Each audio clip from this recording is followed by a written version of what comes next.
حديث نمبر 24.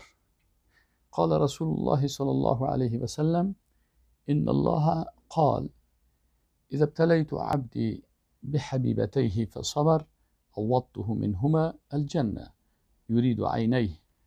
رواه البخاری. رسول الله صلی الله علیه و سلم می فرمایند، این حدیث قدسی میگن که در حدیث باز رسول الله صلی الله علیه و سلم که این الله گفته.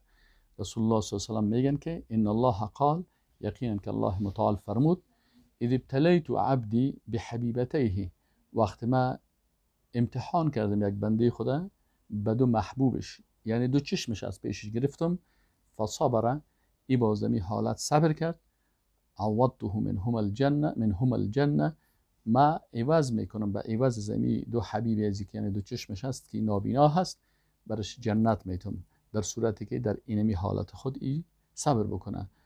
حبیبته چی میگه؟ یرید و عینه، یعنی دو چشمانش.